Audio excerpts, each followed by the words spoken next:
चंद्रपुरी नामक एक समृद्ध राज्य में राजा वीरसेन और रानी मधुवंती का शासन था।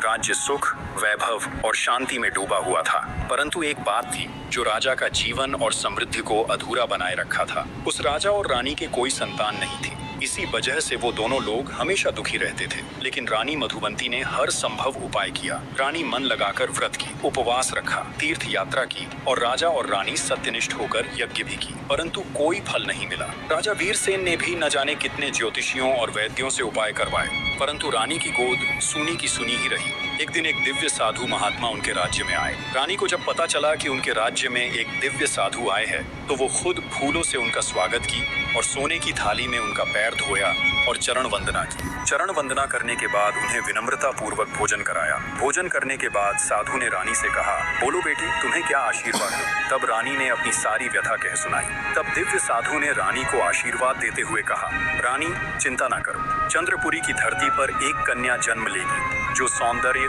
बुद्धि और तेज में अद्वितीय होगी, परंतु उसका जीवन सरल नहीं होगा, उसे चुनौतियों का सामना करना होगा। ये कहकर साधु वहां से चले गए। कुछ समय बीता।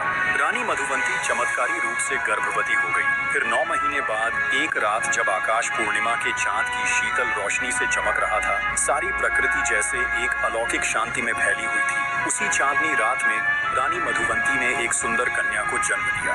तब राज्य के कुलगुरु ने उसका नाम पद्मावती रखा। कहते हैं जिस क्षण वह जन्मी थी, चंद्रमा कुछ क्षणों के लिए स्थिर हो गया था और पुष्पों की वर्षा स्वयं आरंभ हो गई थी। राजगुरुओं ने कहा, यह कन्या साधारण नहीं, कोई दिव्य कन्या है। राजकुमारी पद्मावती का बचपन अत्यंत स्नेह और राजसी सुख सुविधाओं में बीता।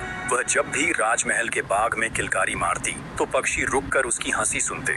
उसके रूप, सुसंस्कार और कोमल व्यवहार की चर्चा धीरे धीरे चंद्रपुरी से निकलकर दूर राज्यों तक पहुंचने लगी। जो राजकुमारी जवान होती गई, उसकी सुंदरता और बुद्धिमत्ता की ख्याति हर दिशा में फैल गई। चंद्रपुरी के दरबार में एक के बाद एक पड़ोसी और दूर देशों के राजकुमारों के संदेश आने लगे। कोई उसकी सुंदरता का वर्णन करता, कोई उसके गुणों का। राजकुमारी के साथ साथ महाराज और महारानी ने हर प्रस्ताव को ससम्मान स्वीकार कर दिया, क्योंकि वो अपने बेटी की शादी राजकुमारी के मनपसंद राजकुमार से ही करेंगे। उनका कहना था कि जिसको राजकुमारी पसंद करेंगी वही उस राज्य का राजा बनेगा। एक दिन सुबह जब पद्मावती महल के पुष्प वाटिका में भ्रमण कर रही थी, जहां गुलाबों की सुगंध हवा को सुरभित कर रही थी, तभी एक सुनहरा तोता आकाश से बाग में उतरा और एक जगह बैठ गया। उसके पंख झिलमिलाते रेशमी वस्त्रों जैसे दीप्तिमान थे और उसकी आंखें मानो निर्मल मोती की तरह चमक रही थी। ये देखकर राजकुमारी अचंभित हो गई। तभी वो सुनहरा तोता एकदम मानव स्वर में कहा, हे राजकुमारी पद्मावती, मैं तुम्हारे भाग्य का द्वार हूँ। ये सुनकर राजकुमारी विस्मय में डूब गई।